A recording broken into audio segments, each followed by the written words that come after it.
Whether it's bright in the night sky or hidden behind the clouds, the moon is an ever-present object of fascination for just about everybody. And for the mind of a child, what the moon represents is boundless within the realms of limitless imagination.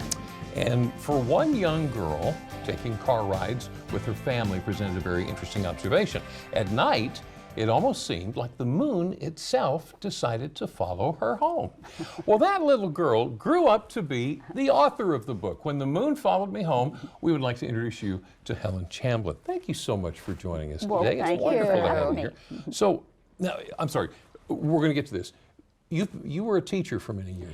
Yes, yes. It's early childhood. Yeah. So I taught lots of children to read.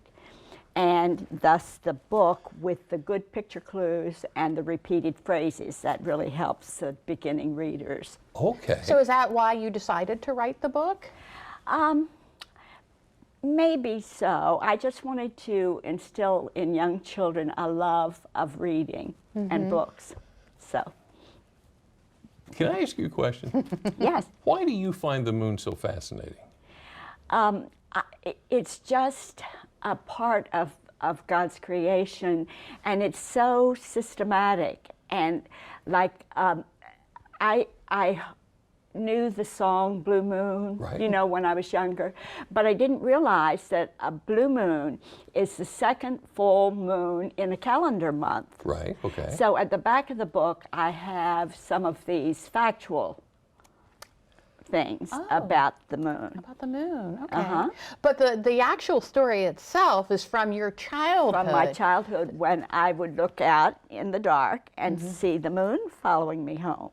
And I thought, that is so neat. The moon is following me home. You know? Okay, so Lisa and I have had the opportunity to talk to some fascinating people, and you are definitely one of them. And you are one of those that just start lighting up when you talk about something that you're passionate about. So, you already mentioned you were a teacher, early learning.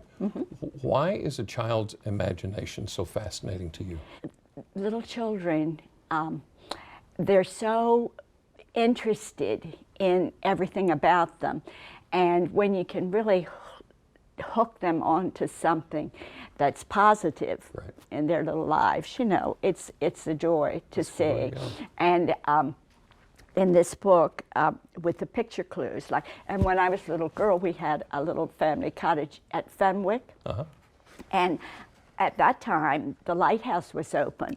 And as I was going to bed at night in that little cottage, I would fall asleep watching the lighthouse blink on and off, on and off, and that's such a nice memory. What a great memory. All right, so you have this book. Are you going to write any more? Yes, I have another book. It's being published as we speak. It's about a little firefly named Blinky, who with his little friends saves the 4th of July celebration when there's a shortage of fireworks. So, and the big thrill of this book, my daughter Amanda has illustrated it. So that is really a joy to me. It's amazing. Okay, last question. How do we get our hands on it? I know you can order it on Amazon. It's on a lot of publishing sites, I guess, but I'm not aware of any of that, you know, other than Amazon, because a lot of people from, like my church and friends of mine have asked where they could get the book, and I just say, well, we will have a link on our website, so folks can get a hold of When the Moon Followed Me Home.